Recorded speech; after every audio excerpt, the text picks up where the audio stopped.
Real life में क्या होता है, लोग क्या रियल लाइफ से उसको जोड़ पा रहे हैं या नहीं। अगर आपको बोला जाए बंजी जंपिंग करने के लिए, क्या आप इतनी आसानी से उसके लिए रेडी हो जाएंगे? He was soaring gradually downwards and upwards. कभी ऊपर की तरफ जा रहा है, कभी नीचे की तरफ जा रहा है, उसको भी बैलेंस करना नहीं आ रहा है। हम यहाँ पर भी देखेंगे तो जब एरोप्लेन ऊपर से जाता है तो हमें लाइट्स दिखती है, राइट, पर उसके विंग्स पर कोई लाइट नहीं थी। जैसे ही वो आगे जाकर भागने की कोशिश करता था और एज पर पहुंचता था, वो वहां जाते ही डर जाता था। चलिए, let's start with a new topic today and the name is two stories about flying. क्या मतलब हुआ इसका? दो स्टोरीज है फ्लाइंग के बारे में, उड़ने के बारे में। चलिए, so two stories about flying is basically, of course इसमें कितनी स्टोरीज पढ़ेंगे हम लोग? दो स्टोरीज पढ़ेंगे। First story is about a seagull. किसके बारे में है? एक सीगल के बारे में है। और second story is about aeroplane, and it's not a normal aeroplane, it's a black aeroplane. Something mysterious happened in the story. Understood? See, so the author of part 1, and the part 1 name is His First Flight, and the author name is Liam O'Harty. And the second topic, the second story which we'll read is Black Aeroplane, and the name of the author is Frederick Forsyth. कुछ याद है इनके बारे में? नाम सुना है आप लोगों ने? तो बताइए क्या याद है? हाँ, इंसान है। वाह वाह वाह। और अपन कौन है फिर? हाँ, वाह, वेरी नाइस। चलिए, सो फर्स्ट ऑफ ऑल आपके सामने एक इमेज है। He is Liam O'Flaherty. इन्होंने लिखा है हमारा चैप्टर फर्स्ट फ्लाइट, सीगल की पहली फ्लाइट। ठीक है, see, so first of all Liam O'Flaherty एक आयरिश ऑथर है, थे। Born in 1896 and died in 1984. Famous work, इनके जो famous works हैं उनके नाम लिखे हैं मैंने। First one is The Sniper, Informer, Redemption, The Black Deep. इसके अलावा भी इनके बहुत सारे works हैं। famous work के नाम हम लिख कर लेके आए हैं। राइटिंग स्टाइल किस तरीके से ये लिखते थे? इनकी लैंग्वेज बहुत ही सिंपल होती थी। ये चैप्टर पढ़ा था हमने, कैसी लैंग्वेज थी? सिंपल थी, कुछ ऐसे हार्ड वर्ड्स नहीं थे, बहुत बड़े बड़े अच्छे अच्छे वर्ड्स यूज नहीं किए थे। रियलिस्टिक उसके ऊपर लिखते हैं कि रियल लाइफ में क्या होता है, लोग क्या रियल लाइफ से उसको जोड़ पा रहे हैं या नहीं। तो इट इज वेरी रियलिस्टिक। अगर आपको बोला जाए बंजी जंपिंग करने के लिए, क्या आप इतनी आसानी से उसके लिए रेडी हो जाएंगे? बिल्कुल वैसे ही उस सीगल के लिए भी उतनी ही मुश्किल थी। आधे लोग हो जाएंगे, ऑफ कोर्स आधे लोगों को उस बात का क्रेज होगा कि नहीं, we have to go for that, but generally ऐसा नहीं होता है। हमें टाइम लगता है, हम बहुत नर्वस हो जाते हैं, हमारे अंदर वो डर आ जाता है। ठीक है, तो वही उस सीगल के साथ भी हुआ था। सो रियलिस्टिक पॉइंट्स पे ये बात करते हैं। एंगेजिंग, ऐसा कुछ टॉपिक रखते हैं जिससे रीडर्स एंगेज हो सके, as well as he has written a lot of short stories. First flight की अगर हम बात करेंगे तो फर्स्ट फ्लाइट की थीम क्या है? किस बारे में है ये स्टोरी? डर के बारे में है, फियर है। फियर के बाद कैसे उसमें करेज आया है, ठीक है, करेजियस कैसे हो गया वो, उसके बारे में है। और कैसे एक इंसान ग्रो करता है, पहले उसको डर लगता है, फिर उसके अंदर करेज आता है, and then he grows. Right Aditya? Yes. A young seagull learns to fly.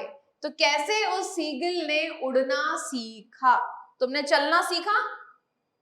सीखा कि खुद से चलती है? सिखाया गया, तुमने धीरे धीरे सीखा, अब तुम चल पाए, धीरे धीरे फिर तुम भाग पाए। समझे? यही जर्नी उसकी भी थी। सेकंड है हमारे सामने फ्रेडरिक फॉर्सिथ। अगर इनकी बात करेंगे, so he was a British author, born in 1938, ex RAF pilot भी रह चुके हैं ये, साथ में इन्होंने जर्नलिस्ट का काम भी किया है। Famous works: The Day of the Jackal, The Odessa Fire, The Dogs of War, and The Fourth Protocol. ये फेमस वर्क्स का बहुत इंपॉर्टेंट रोल होता है। मैंने आपको बताया था बोर्ड एग्जाम्स में बहुत ज्यादा मैटर करता है कि हम पोएट और ऑथर के बारे में कितना जानते हैं। मैंने बताया था, मैंने ये भी बोला था जब 6 मार्क्स के क्वेश्चंस आएंगे तो आप उस पर कोशिश करिए आप फ्लो चार्ट्स बना के आए, बोला था मैंने। तो फ्लो चार्ट्स कैसे बनाएंगे आप? फ्लो चार्ट्स में सबसे पहले बर्थ, डेथ, ये सब तो याद रखना ही है, उनकी डेट्स को। अदरवाइज उसके अलावा भी आपको उनके फेमस वर्क्स याद रखने हैं, उनकी राइटिंग स्टाइल पता होनी चाहिए। राइटिंग स्टाइल पर आजकल बहुत क्वेश्चंस बनते हैं, और सबसे ज्यादा क्वेश्चन बनते हैं टोन क्या है। देखा था पोएम्स में ऐसे क्वेश्चंस आते हैं, लास्ट ईयर के पेपर्स उठाना, मिलेंगे तुम्हें। अभी भी तुम सैंपल पेपर्स उठाओगे तो तुम्हें ऐसे क्वेश्चंस मिलेंगे। तो बेसिकली इनकी स्टोरीज थ्रिलर बेस्ड होती हैं, सस्पेंस होता है, रियलिस्टिक शो करने का, रियलिस्टिक लाइफ के ऊपर बनाते हैं। तो हमने देखा ब्लैक एरोप्लेन, जब हमने स्टोरी पढ़ी थी वो भी कैसी थी? सस्पिशियस थी। लास्ट में उसकी एंडिंग भी कैसी है? सस्पिशियस है। कोई एंडिंग हमें नहीं पता कि कैसे हुई है। थीम क्या है? मिस्ट्री और करेज। ऑफ कोर्स जो हमारा चैप्टर है उसमें यही दिखाया गया है कैसे हमें ऐसे मोमेंट पर करेज रखना पड़ता है, हिम्मत रखनी पड़ती है। नॉर्मल एरोप्लेन में जो पायलट था जिसके बारे में स्टोरी है, जो भी कुछ उसके साथ वहां पर हो रहा था, हमने तो पढ़ी थी स्टोरी, राइट? तो जो भी कुछ उसके साथ हो रहा था, ऐसा भी तो हो सकता था उस टाइम पर तो इंसान पूरी तरीके से ऐसा ही हो जाएगा कि नहीं अब तो बस कुछ भी नहीं हो सकता लाइफ में, बट हुआ या नहीं? May be it was a miracle, may be हो सकता है कि भगवान ने कुछ उसकी हेल्प करी है, पर कुछ तो हुआ उसके साथ। तो यही दिखाया गया है कैसे मिस्ट्री और करेज एक ही चैप्टर में शो किया है। एक मिस्टीरियस पायलट ने उसकी हेल्प करी and the narrator landed safely. Start करें with the chapter. So let's see the first one, first flight. यहाँ पर बात हो रही है एक सीगल की, और यंग सीगल मतलब उसका बर्थ अभी अभी हुआ है, तो वो अब उड़ना सीखेगा, अभी तक उसको उड़ना नहीं आता है। So young seagull was alone on his ledge. Ledge का मतलब एज, क्लिफ पर वो अकेला था वहां पर। His two brothers and his sister had already flown away the day before. इन सबका बर्थ ऑलमोस्ट शायद एक ही साथ हुआ है, पर फिर भी जो इसके ब्रदर सिस्टर्स हैं, they have already flown away. He had been afraid to fly. पर इसके अंदर उतना करेज नहीं था कि ये अपनी फ्लाइट ले सके। Somehow when he had taken a little run forward, जैसे ही वो आगे जाकर भागने की कोशिश करता था और एज पर पहुंचता था, वो वहां जाते ही डर जाता था। उसको लगता था कि नहीं, इतनी हाइट है कि मैं नीचे गिर जाऊंगा और मेरे विंग्स मुझे सपोर्ट नहीं करेंगे। So he ran to the brink of the ledge and attempted to flap his wings. He became afraid. ये जैसे जैसे बार बार वो करता था, फिर भी उसके अंदर वो डर बैठता जा रहा था। The great expanse of sea. सबसे बड़ी बात, एक तो वो बहुत हाइट पे था, एंड ऑब्वियसली नीचे लैंड भी नहीं था, नीचे थी सी, बहुत बड़ी सी, तो उसकी वजह से वो बहुत डर रहा था। जैसे ही वो नीचे देखता था, it was such a long way down. Miles down. He felt certain. Certain means sure. He felt sure that the wings would never support me. कि मेरे wings तो नहीं support करेंगे. So he bent his head and ran away back to the little hole under the ledge, जहां पर उसने last night अपनी spend करी थी। मैंने आपको उस दिन भी, अभी थोड़ी देर पहले भी वो बोला था ना कि जब हम बंजी जंपिंग के लिए जाते हैं, राइट, वो आपको बहुत मोटिवेट करता है कि कुछ नहीं होगा, और भी बहुत सारी ऐसी एक्टिविटीज है, तो उस टाइम पर वो हमें बहुत सपोर्ट करते हैं। पर हमें डर नहीं लगता क्या? लगता है। मैंने ऐसे बहुत सारे वीडियोस देखे हैं, लोग भागते हुए आगे तक तो पहुंच जाते हैं पर फिर से रुक जाते हैं। ठीक है, ऑफ कोर्स इंसान को अपनी लाइफ ही सबसे ज्यादा प्यारी है, पर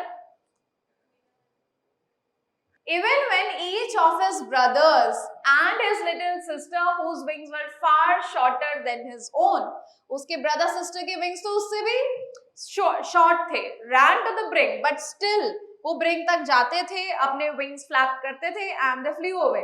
पर जब ये ऐसा करता था तो ऐसा हो ही नहीं पाता था। He failed to muster up courage. Muster means gather, to take that plunge. Plunge का मतलब क्या है? जंप। पर वो जंप कर ही नहीं पाता था after gathering so much courage too, which appeared to him so desperate. वो उड़ने की बहुत कोशिश कर रहा है, he also wants कि वो उड़े, पर वो उससे हो ही नहीं पा रहा है। His father and mother had come around. तो of course उस टाइम पर हमें हमारी फैमिली सपोर्ट करने आती है, उसके साथ भी ऐसा ही हुआ। Calling to him shrilly, वो उसको अपनी लैंग्वेज में उसको बुलाने की कोशिश कर रहे हैं, उसको अपग्रेड कर रहे हैं। अपग्रेड मीन्स डांट रहे हैं कि अगर तुम नहीं उड़ोगे तो यू विल गो हंग्री, तुम कभी सीख नहीं पाओगे, तुम्हें कुछ खाने को नहीं मिलेगा। तो उसको डांट भी रहे हैं। Threatening to let him starve on his ledge, कि तुम यहीं पर रह जाओगे और स्टार्व करोगे, unless he flew away but for the life of him.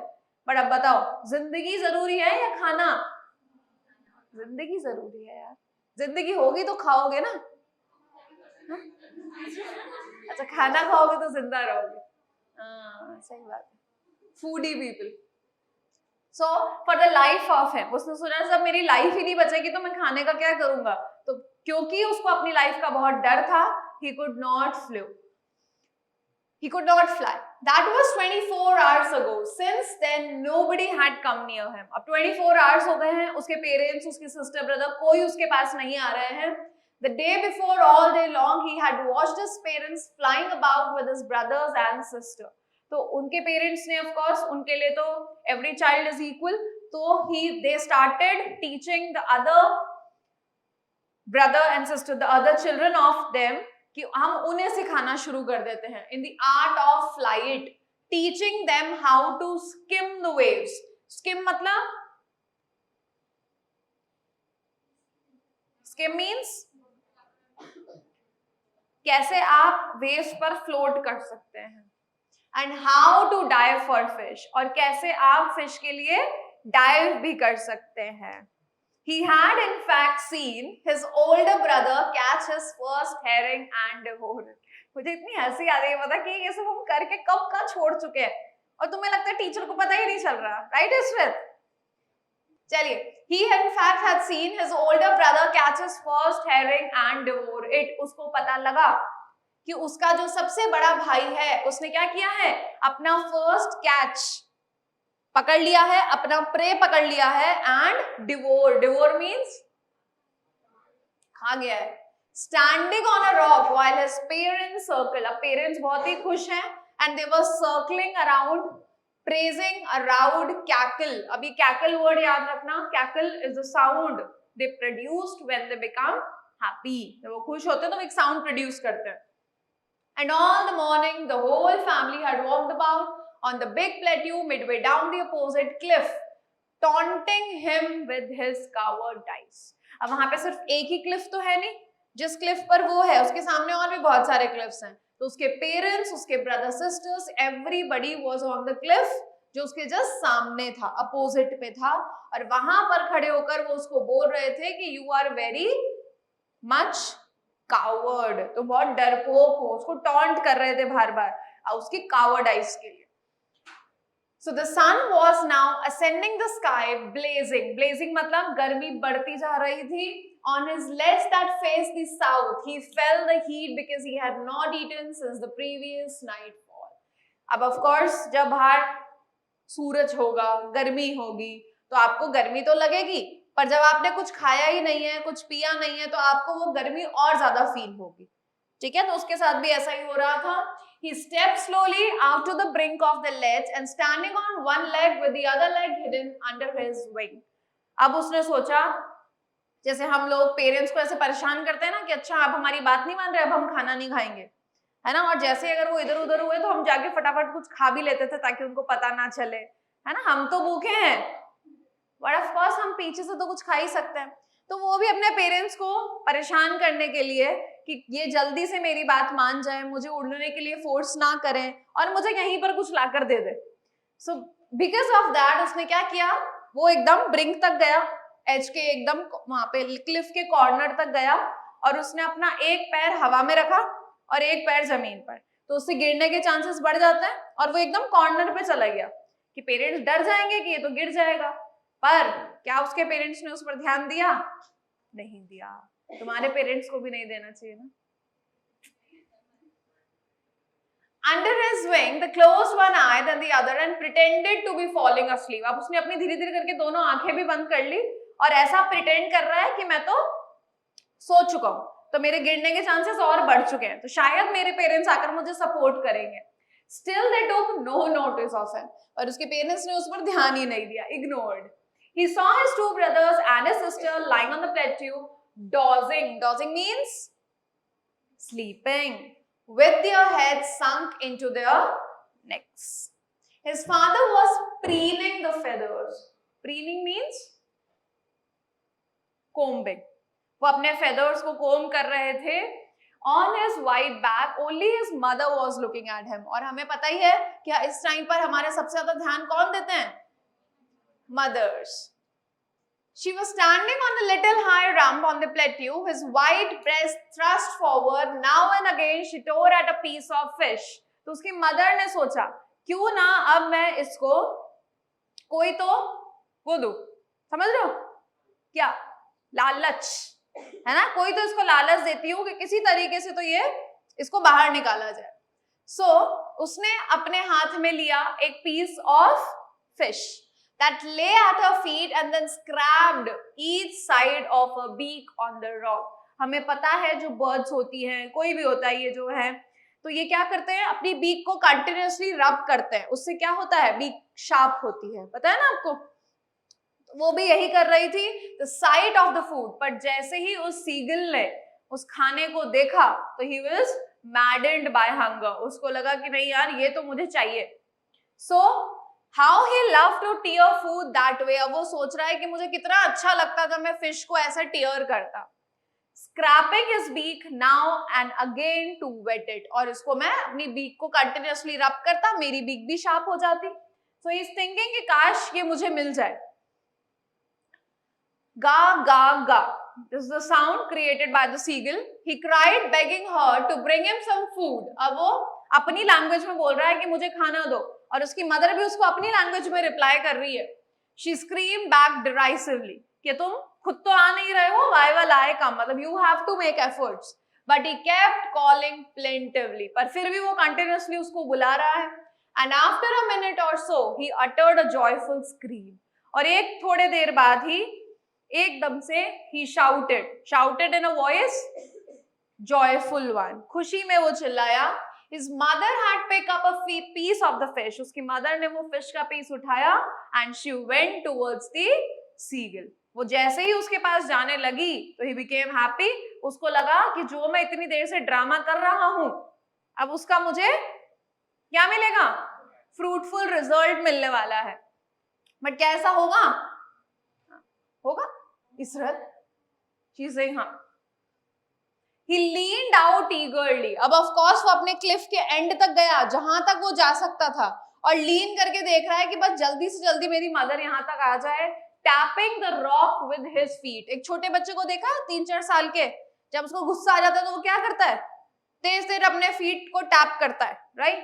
तो उसको भी एकदम इतनी ईगरनेस हो रही थी. He was continuously tapping his feet, trying to get nearer to her as she flew across. इससे आगे तो वो बढ़ नहीं सकता था, पर फिर भी कोशिश कर रहा है कि जल्दी आओ जल्दी आओ. He was leaning, but when she was just opposite to him, उसकी मदर जब उससे ऑलमोस्ट इतना ही दूर थी, इतना गैप था सपोज कर लो उनमें, she halted means stopped, her wings motionless, the piece of fish in her beak almost within reach of his beak. मतलब they were very close but they were not near. He waited a moment in surprise, wondering why she did not come nearer. अब उसको एकदम समझ ही नहीं आ रहा था कि mummy उसकी मदर क्यों नहीं आ रही है. And then, of course, he was maddened by hunger. He dived at the fish. अब dive करेगा तो वो नीचे गिरेगा, हाँ या ना? Yes. So with a loud scream, he fell outwards and downwards into space. और तभी उसके अंदर क्या प्रोड्यूस हुआ? टेरर, डर प्रोड्यूस हुआ. मॉन्स्ट्रस मतलब ह्यूज, भयानक, disastrous. seized him and his heart stood still. और उसका दिल वही रुक गया. He could hear nothing. उसको कुछ सुनाई नहीं दे रहा था. But it only lasted a minute. पर सिर्फ 1 मिनट ही ऐसा हुआ. The next moment he felt his wings spread outwards. और तभी उसके wings अपने आप ही open हो गए. The wind rushed against his breast feathers, then under his stomach and against his wings. He could feel the tips of his wing cutting through the air. अब जब वो fly कर रहा है तो of course wind क्या कर रही है? Wind क्या करेगी अगर कोई bird उड़ रही है तो? हाँ, ये क्या होता है? What is this? ये प्लेन उड़ा रहे हो, क्या कर रहे हो? ये देखो, ये डांस करने लग गया भाई साहब। He was no longer afraid. अब उसके जब विंग्स ओपन हो गए तो उसको बिल्कुल डर नहीं लग रहा है. He was soaring gradually downwards and upwards. कभी ऊपर की तरफ जा रहा है, कभी नीचे की तरफ जा रहा है, उसको भी बैलेंस करना नहीं आ रहा है. He just felt a bit dizzy. पर अब उसको थोड़े थोड़े क्या आने लगे हैं? चक्कर आने लगे. He is feeling unconscious. क्यों? What are the reasons? First, he had not had anything in food. Second, first time he was flying, so of course he is very tired. Flapped his wing once when he soared upwards. He produced a sound. His mother swooped past him, her wings making a loud noise. अब उसकी mother आ गई है and she is supporting him. He answered her with another scream. Then his father flew over him screaming. He saw his two brothers and his sister. Everybody was flying around him. He was banking, soaring, diving, all other process. जो कभी नीचे जा रहा है, कभी ऊपर जा रहा है, and all that. Then he completely forgot he had not always been able to fly and commended himself. वो खुद को ही शाबाशी दे रहा है कि अरे वाह, मैं कितनी अच्छी तरीके से उड़ पा रहा हूँ. I am diving, soaring, curving, shrieking, shit. He was near the sea now. अब वो नीचे जाते जाते कहाँ पहुंच गया है? Sea level तक पहुंच चुका है. Flying straight over it, facing straight out over the ocean, he saw a vast green sea. Beneath him, with little ridges. Ridges मैंने आपको पहले भी समझाया था. जब बहुत बड़े बड़े oceans होते हैं, seas होते हैं, तो उनके बीच में ridges आते हैं. बड़े बड़े से stones मान लीजिए आप, अगर easy language में समझना चाहें. Highland बोलते हैं. Moving over it, and he turned his beak sideways and cawed amusedly. Amusedly means happily. His parents and his brother, sister, everybody landed on the green flooring. Green flooring का क्या मतलब है? Sea. They were beckoning to him. और वो उसको भी बोल रहे हैं, चलो आ जाओ, तुम भी लैंड करके देखो. Calling shrilly. He dropped his leg. पर जैसे ही उसने उस sea के ऊपर अपने legs को drop करा, his legs sank to it. Sank means वो डूबने लगे, वो अंदर जाने लगे. तो उसको लगा मैं डूबने वाला हूं, मुझसे ये नहीं होगा. He screamed with fright. वो बहुत डर में था, बहुत तेज चिल्लाया. And attempted the rise again, flapping his wings. पर उसको ये समझ में आ गया कि मुझे उड़ना तो आ चुका है, तो मैं वापस उड़ जाता हूँ. पर जैसे ही उसने अपने wings को open किया, he was extremely exhausted, so he could not able to fly. वो नहीं उड़ पा रहा था. Because he was weak with hunger, he could not rise, exhausted by the strange exercise. What is the strange exercise? His first flight. His feet sank into the green sea and then his belly touched it and he sank no farther. उसने notice करा कि जब तक वो उसके legs पूरी तरीके से अंदर नहीं चले गए, जब तक उसका स्टमक एरिया नहीं आ गया, तब तक वो सैंक होता रहा. पर उसके बाद he started floating on it. He sank no farther. He was floating on it. Around him, his family was screaming. Everybody was very happy. They were making their sounds, praising him, and their beaks were offering him scraps of dogfish. He had made his first flight. Understood? 100%? 100%? Chaliye, let's start with the second part, the black aeroplane. The moon was coming up in the east behind me and stars were shining in the clear sky above me. There wasn't a cloud in the sky. अब ये सब बोल कौन रहा है? A pilot, है ना? जो एक पायलट है वो एक प्लेन से ट्रैवल कर रहा है. दिख रहा है ना? दिख रहा है? वो इतना ब्लैक है, दिख रहा है? I was happy to be alone up above high the sleeping countryside. Everybody was sleeping. वो नाइट टाइम में फ्लाई कर रहा था, तो ये saying कि मैं बहुत खुश हूँ, सब लोग सो रहे हैं and I am flying. I was flying my old Dakota aeroplane. नाम याद रखिएगा. Over France, back to England. I was dreaming of my holiday and looking forward to being with my family. I looked at my watch. It was 1:30 in the morning. Of course, मतलब वो night ही है हमारे लिए. तो रात हो रही थी, ऑलमोस्ट 1:30 हो चुके थे। वो इंग्लैंड जाने का वेट कर रहा था क्योंकि उसकी फैमिली बिलोंग करती है कहां से, इंग्लैंड से, बिलोंग्स टू इंग्लैंड, तो उसको अपनी फैमिली के पास जाने की जल्दी थी। उसने सोचा अब मुझे पेरिस कंट्रोल को कॉल कर लेना चाहिए। As I look down past the nose of the aeroplane I saw the lights of a big city in front of me. तो जैसा आपको पता होगा, इनको बार बार चेक करना पड़ता है कि आगे का जो भी वे है वो क्लियर है या नहीं है, मे बी कोई स्टॉर्म नहीं हो या बहुत ज्यादा कोई भी चीज जो भी इनको चेक करनी होती है अपनी रडार पर, एवरीथिंग, तो इनको बार बार कंट्रोल सेंटर से कम्युनिकेट करना पड़ता है, ठीक है। So he did communicated, I switched on the radio and said Paris control Dakota DS088, नाम याद रखिएगा, can you hear me, I am on my way to England, over. The voice from the radio answered me immediately, I can hear you, you ought to. ought to का मतलब क्या बताया था मैंने? अरे अभी तो बताया था कुछ दिन पहले। ought to क्या होता है? You ought to respect duty, you have to turn 12 degrees west now. उसको पूरा डायरेक्शन बता रही है। I checked the map and the compass, switched over to my second and last fuel tank. अब उसके टैंक में फ्यूल नहीं है। 2 फ्यूल टैंक्स हैं, फर्स्ट वन इज फिनिश्ड, अब सेकेंड भी उसने स्टार्ट कर दिया है। पर ठीक है, he was okay कि ठीक है अब मैं थोड़ी देर में घर पहुंच ही जाऊंगा। I'll be in for breakfast. अब उसने सोचा मैं सुबह तक इंग्लैंड पहुंच जाऊंगा और मैं अपनी फैमिली के साथ क्या लेने वाला हूँ, एक अच्छा खासा big English breakfast. Everything was going well. It was an easy flight. बहुत ही इजीली मैं अपना पूरा मेरा चल रहा था route. Paris was about 150 kilometers behind me. Paris पीछे छोड़ के आ चुका था। When I saw the clouds, तभी मुझे दिखाई दिए क्या, storm clouds. They were huge, they were enormous. They were looking like black mountains. Comparison किससे किया है? Black mountains से.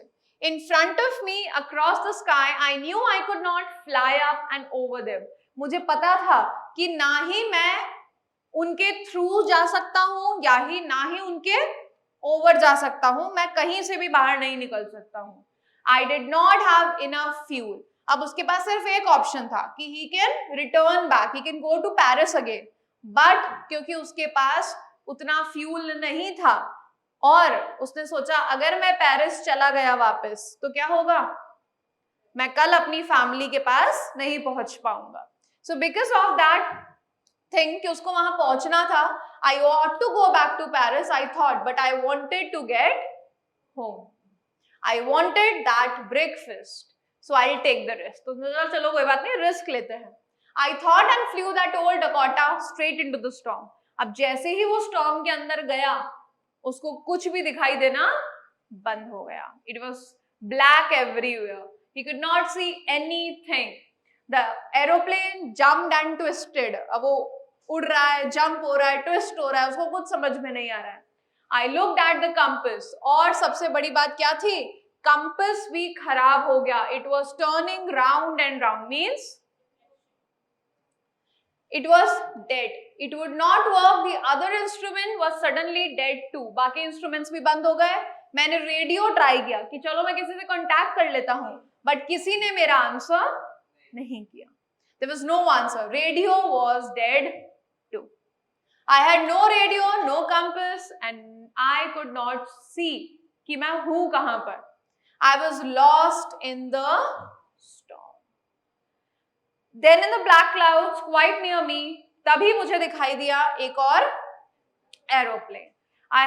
It had no lights on its wings. अब ऑब्वियसली बात है कि अगर एरोप्लेन है तो उसके पास विंग्स पे लाइट होती है ना, हमें दिखाई देती है, हम नीचे से ऊपर तक बहुत दिखाई देती है, राइट। हम यहाँ पर भी देखेंगे तो जब एरोप्लेन ऊपर से आता है तो हमें लाइट्स दिखती है, राइट, पर उसके विंग्स पर कोई लाइट नहीं थी। But I could see it flying next to me through the storm. पर मुझे इतना दिखाई दे रहा था, मेरे पास एक प्लेन है और उसमें कोई पायलट भी है, मुझे ये भी दिखाई दे रहा था। पायलट का फेस दिख रहा था turn towards me. I was very happy to see कि चलो कोई तो मेरे साथ है। He lifted one hand and waved. Waved मतलब हाँ, सिर्फ हाथ से उसने जेस्चर किया कि चलो follow me, and he knew, शायद उसको पता था that I am lost. He thought he is trying to help me. He turned his aeroplane slowly towards north in front of my Dakota so that it would be easier. अब हमें किसी को follow करना होता है तो हम उसको क्या बोलते हैं कि तू पीछे चल, आप उसको आगे ही बोलोगे ना मूव करने को, उसने भी ऐसा ही बोला. I was very happy to go behind the strange aeroplane just like an obedient child. छोटे से बच्चे की तरह मैं उसके पीछे पीछे चला गया बिना सोचे. आधे घंटे बाद, almost after half an hour, the strange black aeroplane was still there in front of me. वो अभी भी मेरे सामने ही था, मूव कर रहा था. Now there was enough fuel in the old Dakota which will last for just 5 or 10 minutes. अब उसके पास फ्यूल एंड होने वाला था. I was starting to feel frightened. अभी तक तो उसको लग रहा था कि चलो ठीक है, ये मुझे कहीं तो पहुंचा देगा, पर अब जब उसका फ्यूल एकदम एंड होने वाला है तो he is like कि अब मेरा कुछ नहीं होने वाला. But then he started to go down, और तभी उसने लैंड करना शुरू करा. Suddenly I came out of the clouds. वो clouds भी गायब हो गए. Storm clouds were finished. Saw 2 long straight lines. तभी मुझे 2 लंबी लंबी lines दिखाई दी. It means it was a runway. It was a runway, an airport. I was safe and I was extremely happy. I turned to look for my friend in the black aeroplane, but there was no plane as well as there was no pilot. कोई दिखाई नहीं दिया. मुझे thank you बोलने के लिए I want to ask कि आखिर कौन था मेरे साथ. तो I thought to go to the control center कि मैं जाकर एटलीस्ट उनसे बात करूं. When I went there and asked to the women who was there with me, I want to say thank you to him. She looked at me very strangely and she laughed. Another aeroplane in that storm? No, there was no aeroplane flying tonight except yours. ऐसा तो कोई था ही नहीं. So now he is thinking, who helped me arrived safely here? What do you think so? God, ghost, a good ghost. So when there was no fuel, there was no pilot, there was nothing, without lights, without compass, without radio, who helped me in that storm? So as I told you, Frederick Forsyth always writes stories in a way which is mysterious for everybody. So there is no end. सबका अपना अपना point of view है. If a question comes in exam, मैंने ये question लिखवाया भी था जब हमने क्लास में रीड किया था कि according to you किसने उसकी हेल्प करी. ठीक है, सबने, आधों ने घोष लिखा था, आधों ने भगवान लिखा, आधों ने लिखा था कि भगवान का ही कोई हेल्पर, whatever. चलिए, let's start with some exercises. Now, जिससे भी I'll ask, raise your hands. If you will not answer like that, I'll make you come on the board. What do you want? Right. So I scolded the young seagull. So it's a riddle. आपको बताना ही है किसने बोला है. I scolded the young seagull from across the cliff because he would not fly. Who am I? Seagull's mother or seagull's father. Cool? अब मैं एक एक से पूछूंगी. Okay, nobody will answer now. I swept over the sea. Aditya. I swept over the sea with confidence while the young seagull shook with fear. Who am I? It can be an object too. ये इंसान भी हो सकता है, object भी हो सकता है. इंसान तो क्या है यहाँ पे? ऑब्जेक्ट भी हो सकता है और बर्ड भी हो सकता है. It can be anything.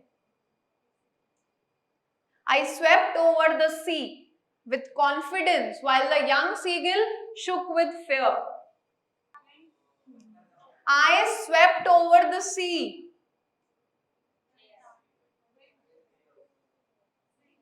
With confidence while the young seagull shook with fear. What it can be?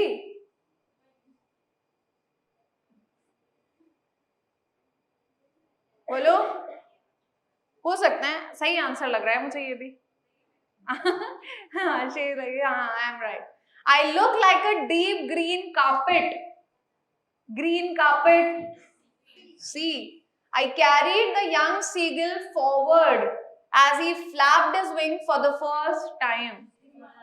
Mother. I was a wide open space below the cliff.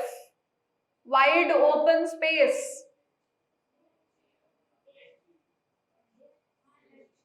नहीं, it is again C. I circle over the young seagull proudly when he learned to fly. Family. I was the hard edge where the young seagull stood. Huh? Bring me. Ledge. I made the young seagull believe he would fall to his death if he jumped. Who am I? I made the young seagull believe he would fall to his death if he jumped. Wings. I was a delicious food. Dogfish. I was the sound made by the seagull. Cackle. What is काका? मैंने इसलिए नाम बताया था. चलिए, the young seagull had not eaten anything for 24 hours. True. His parents threatened him and flew away. True. The young seagull felt the heat of the sun on his body. True. His mother flew towards him with a piece of fish. True. The young seagull was too proud to admit he was scared of flying. False. When he fell from the cliff, the wind supported. Yes, true. The seagull's family celebrated him. True. The young seagull was the only one in the family who hesitated to fly. True. The seagull's landing on the sea felt smooth and comfortable. True. The sea looked like a shiny silver surface when the seagull glided over it. False. For the second chapter, again riddle time. I guided the narrator through the storm even though no one saw me. Pilot or black aeroplane, it can be anything. I disappeared as soon as the narrator landed safely. Black aeroplane. I was a dangerous black mass. Black mass, storm clouds. I almost ran out, making the narrator panic. Ran out fuel. I failed to work when the narrator needed me most. Compass. Radio bhi ho sakta hai. Right?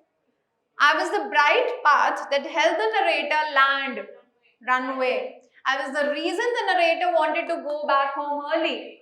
Breakfast. मतलब खाना ही है सबको देख. इसने breakfast बोला ना. No, he said breakfast. बाद में भी उसने breakfast ही बोला. I was the place where the narrator safely landed. Runway, airport, it can be anything. I was a device the narrator tried to use to call the control center. I remained a mystery because no one saw me. It can be pilot, it can be black aeroplane. Narrator was flying his old Dakota plane at night. The narrator was going to Paris to have breakfast with his family. The sky was clear and full of stars. Arey? Yes. The narrator's radio stopped working inside the storm. The mysterious black aeroplane appeared to guide the narrator out of danger. And the narrator could clearly see the face of the mysterious pilot. The narrator could clearly see the face of the mysterious pilot. The narrator followed the black aeroplane because it's running out of fuel. True. When the narrator landed, control tower said they had seen another aeroplane with him. The black aeroplane disappeared after helping. True. And the narrator wondered who the pilot of the black aeroplane really was. Why was the seagull alone on his ledge?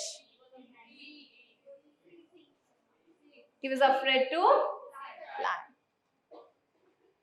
Why was he afraid to fly? आज ए नहीं बोला बेटा? हाँ, ए नहीं बोला किसी ने? ए नहीं होगा? नहीं, तुम तो हमेशा ऐसे ही करते हो.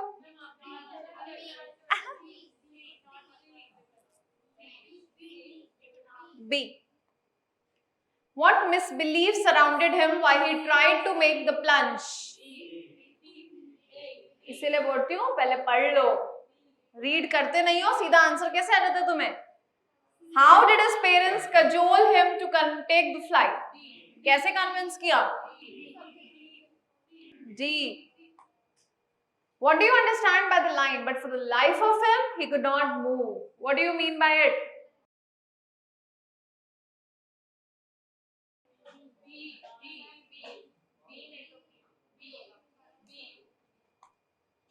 Why did his parents circle around his brother and raise a proud cackle? To celebrate. What were the seagull's parents doing with his brother's ancestor the day before? क्या कर रहे थे?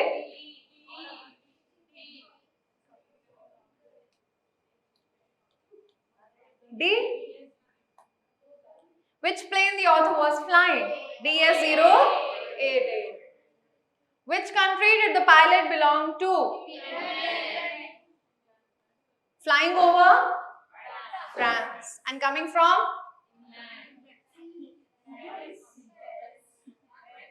How was the weather when the pilot started flying? कौन B बोल रहा है यार? What was the time in the watch when the pilot thought of calling the Paris control? PM or AM? पर हुई तो रात थी. Answer is 1:30 AM. Okay, that's it everybody. Thank you for the class.